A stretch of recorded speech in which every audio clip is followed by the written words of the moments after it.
Welcome to episode 240 of the Working Fans Podcast, where, as we were just about to talk off air, Dave is going to be popping up the graphics because he is excited for big business, Yeah. and I am excited for Game Up.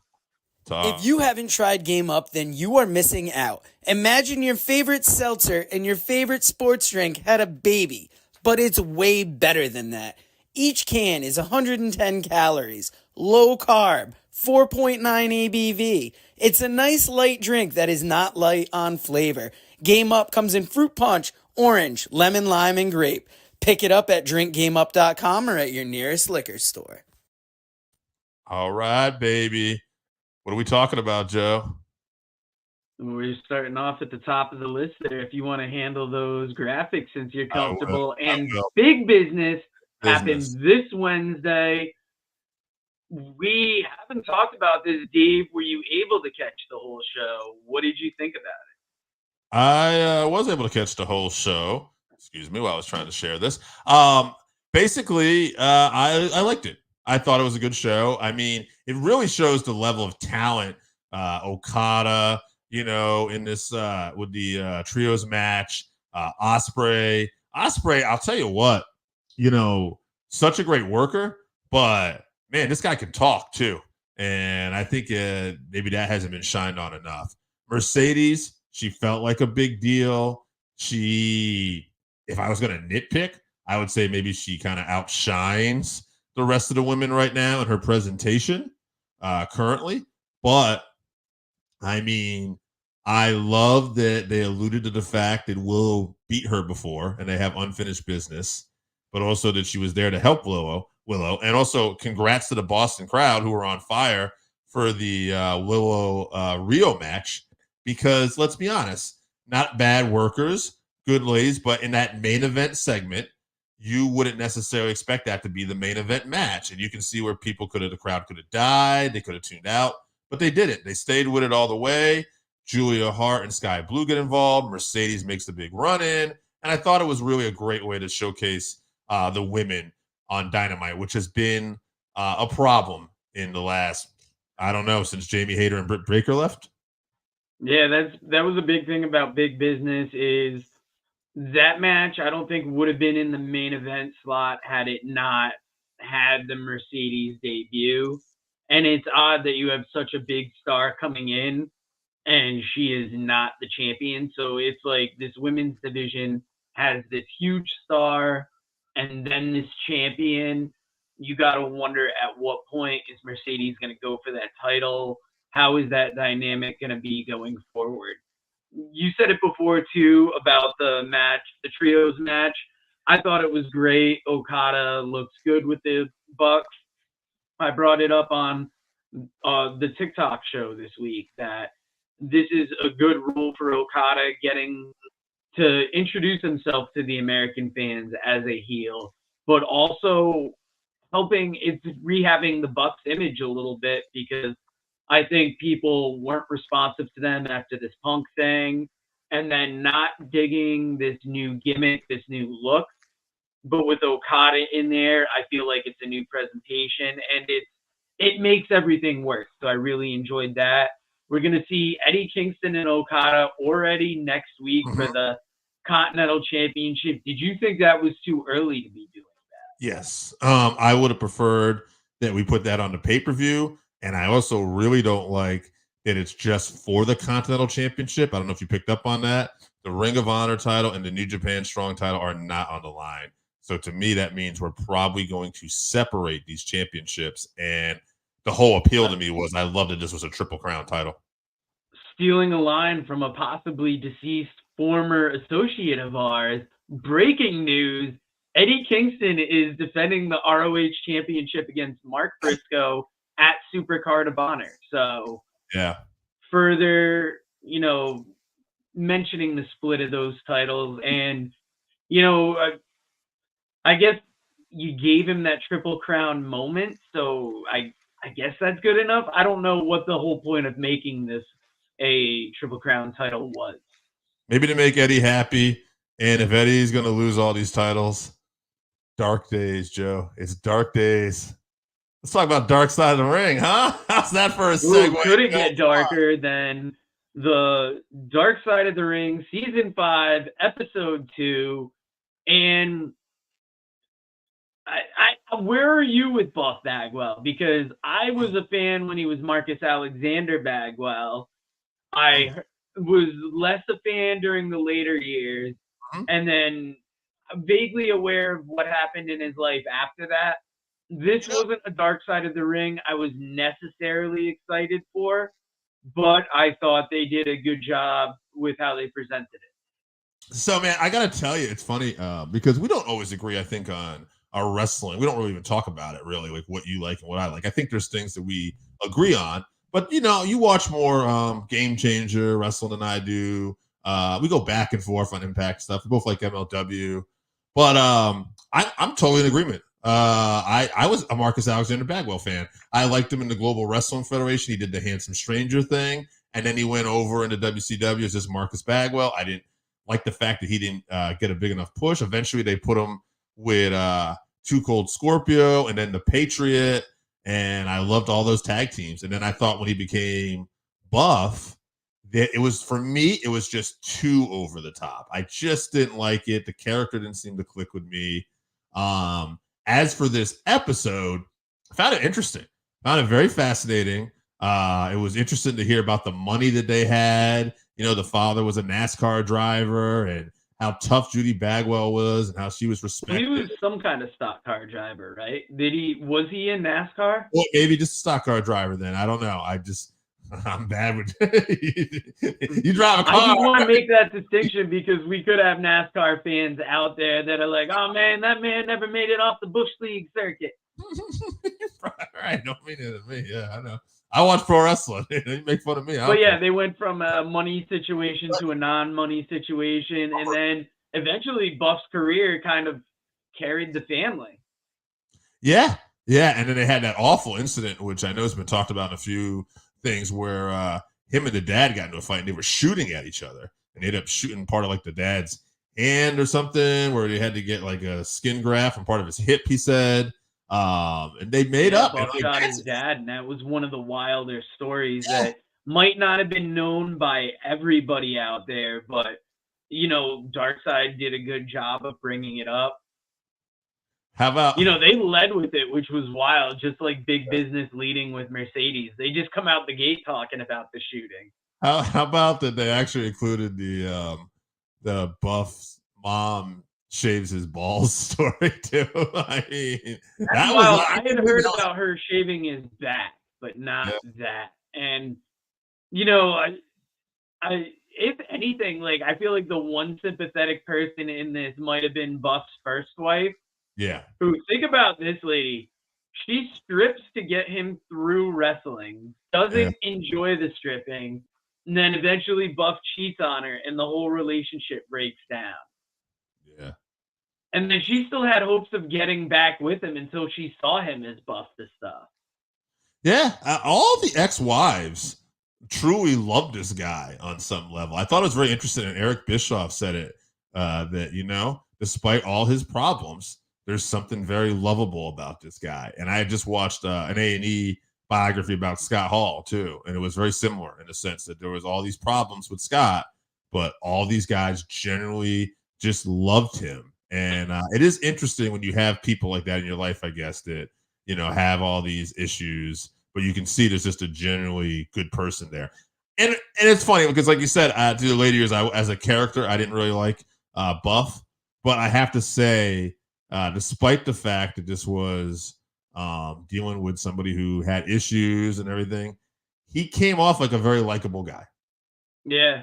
And another person that in that similar Buff Bagwell vein that I had been a fan of earlier in WCW, and then they went through this wild body transformation, and I wasn't as into them, was Scott Steiner. Right. Entertaining, but like for me, that early Scott Steiner in like the bright singlets, him and Rick, before that NWO really hit, was like that was my time in WCW. Yeah, no doubt. Just checking on some of our supporters and realizing we're going leave you there though. Hey, how about this, Joe? How about this? Scott Steiner. That's not a real comment. No, it wasn't. I didn't buy it. I almost bit on it like that. But anyway, Scott Steiner, how about this? Two things. One, I agree with you again.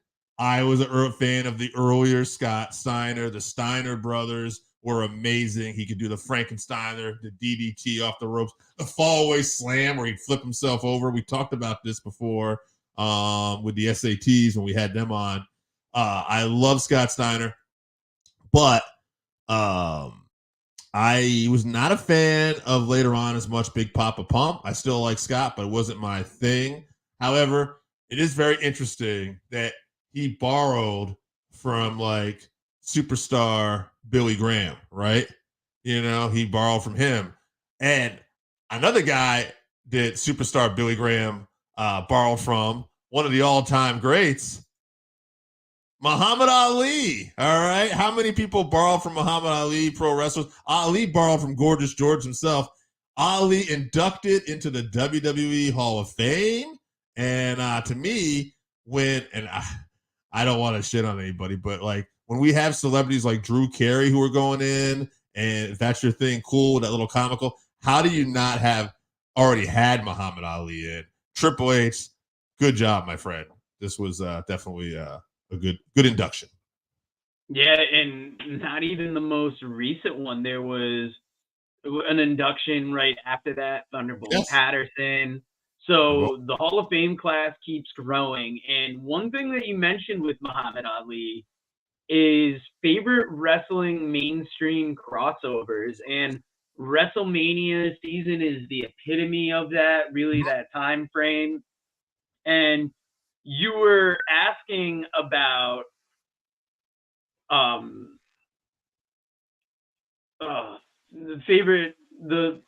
sorry, I'm reading TikTok comments here and getting flustered. You can't hear the other end, sorry, because we are live on YouTube.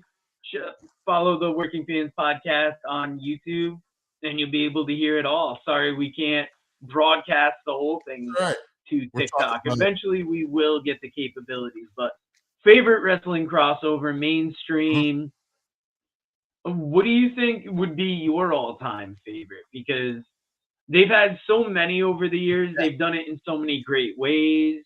Mm-hmm. And they've had bad ones, too. So it's been David Arquette, I was just about to bring up. He recently, like a couple of years ago, went on an indie tour to kind of make up for the run that he had in WCW. Yeah, it's interesting. It's interesting that I would say recently what constitutes as a mainstream crossover has been kind of changed too, right? It used to be you hope to get like a football player or a basketball player or some kind of celebrity. They've had reality show celebrities. But it's very interesting is that the recent crossover we've had, Bad Bunny, right? A guy who's like a Spanish pop star, and he's crushing it, and I think that's one of the good ones right there. Bad Bunny, and also Logan Paul. I mean, Logan Paul, the current U.S. champion, who is a YouTuber, right? A viral YouTuber, but he's another celebrity on a different platform, and this guy is crushing it in the ring, and he's become a great character too. Really kind of playing up to the fact that people just don't like him, and he's running with that, which I really appreciate that. So I like the most recent incarnations of celebrity crossovers. If we're looking at all time, it's interesting, right? Because I go back to my childhood memories, Mr. T. Like as a kid, seeing the A-Team star involved. On some level, even Muhammad Ali, even though it was that one appearance, I knew Muhammad Ali was a huge deal. I knew boxing, even though Ali had just kind of wrapped up his boxing career. When I started watching boxing as a kid, Muhammad Ali was all over the place. So those are names I kind of liked in terms of the crossover. Early on, it would have been T, Ali. Later on, like our most recently, and Ronda too. Even though Ronda, I think, got stale, that early run with Ronda was really good. Yeah, I mean, look at things like Paul Walter Hauser winning I think it was an Oscar, and then bringing it on to AEW, Yes. showing up at Wrestling Revolver. It's a lot of, prior WrestleManias, they had fast food mascots on there, like the Where's the Beef lady and that other guy, Herb. But now your mainstream involvement, it's rappers, it's actors, it's at times politicians even. Not necessarily getting involved, but they'll be seen ringside, they'll appear. Yeah. And it's good in one way because it gets those other eyes onto the product and makes people aware.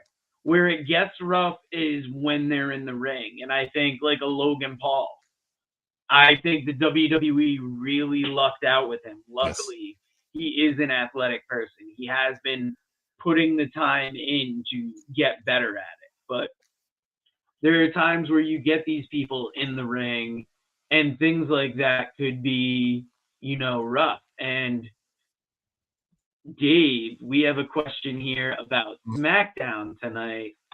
Are we doing a watch Doing a watch along? I don't think so.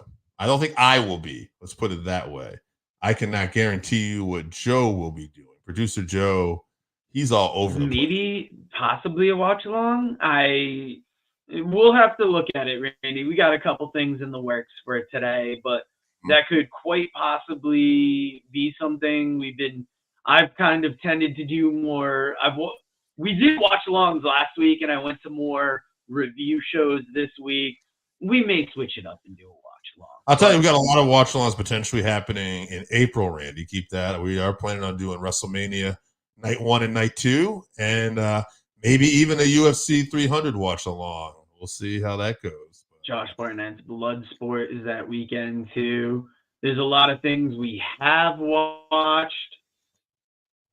Will we get The Rock doing a concert tonight? Is this possibly in the works? I've heard people. I haven't been as up on SmackDown lately. Yeah, Joe's been kind of his that's in your personal life there, and Joe is entitled to a personal life. So let him be, all right. Let the man go out, smoke a joint, have some fun, all right. He might be with a few other well-known joint users. I just want joint users. Yeah. Dave has just outed himself as definitely not one. I am not.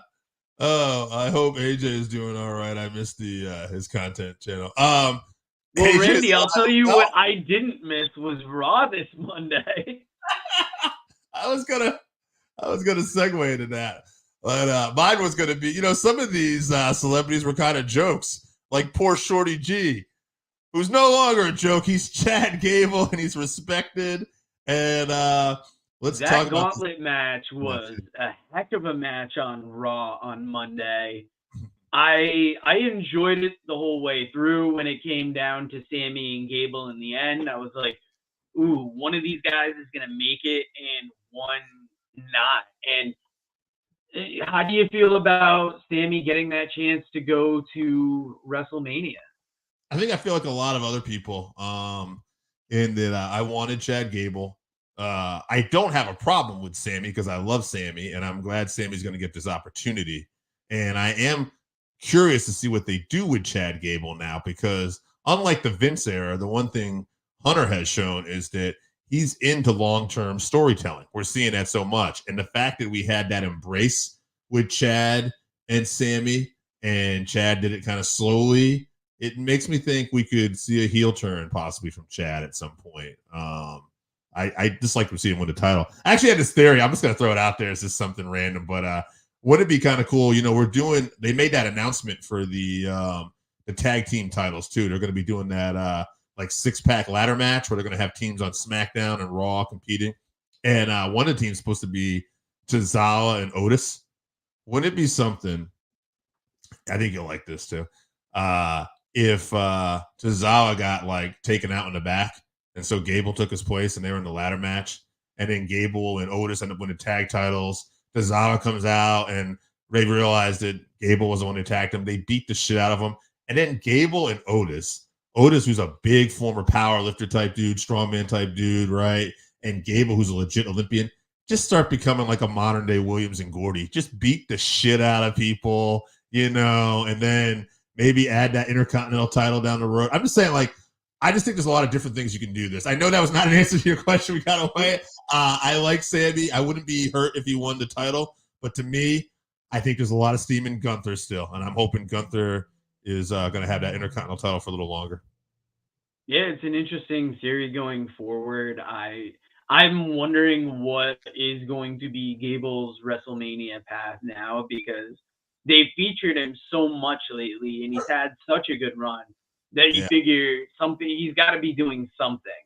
And I would have thought another shot at Gunther possibly. Maybe Sammy wins the title and it's Gable and Sammy down the line. For sure. And actually, something I wanted to bring up during Big Business, and I'm going to bring it up now because you're looking at this dominant title reign from Gunther. But next week, I mean, we brought it up briefly, but Okada Kingston. Yeah. How does that match end? Because I don't see them beating Okada this early. I don't either. But, like, why take the title off of Eddie here? I think they got some plan that they're going to do, and they're going to separate the titles. And that's why it's already been announced that Kingston's going to be defending against Mark Briscoe at Ring of Honor. Yeah, right. So I would not be hurt if they did a draw, and they pulled it off. And I think they could, but that's not my hunch. My hunch is Okada's going to win. I like Okada. I just wish we had held off on this match. I wish it was for the whole Triple Crown Championship, and I wish Okada did it at Dynasty. Maybe they don't want Okada holding the New Japan Strong Championship. Maybe they're trying to distance some of that. It's a possibility too. Yeah, I could see that. Well, we have talked a lot of wrestling this week, and if you want to read a book that has plenty of wrestling in it, hold on, let me scroll down here. You're going to want to check out Wrestle Black Bart.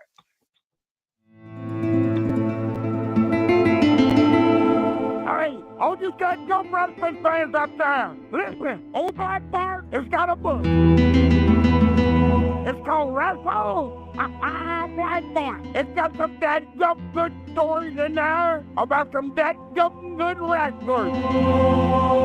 Read stories of Dusty Rhodes, Devon Eric, Scott Casey, Sergeant Slaughter, Roddy Piper, Mr. Fuji, Ron Bass, Bruiser Brody, Mike Davis, The Grappler, and many others. And I guarantee you one thing, that it'll be the best dadgum read you've had in a long, long time. Get your book today at WrestleVille.com or on Amazon. Wrestleville, it's where wrestling lives.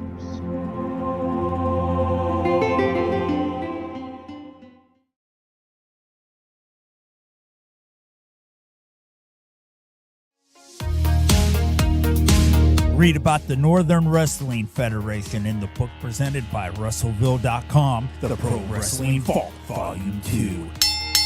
Hear the story of Roger Ruffin, the man who trained Carl Anderson, the Monster Abyss, Jordan Clearwater, Chris Harris, and Jillian Hall. Plus 45 other short stories, including Jazz, Bobby Eaton, Kamala, Thunder Rosa, Mario Mancini, Scott Casey, PJ Black, Kerry Morton, Sal Renaro, Jeremiah Plunkett, Colby Carino, Bam Bam Malone, and many others. Get your book today at WrestleVille.com. Wrestleville, it's where wrestling lives.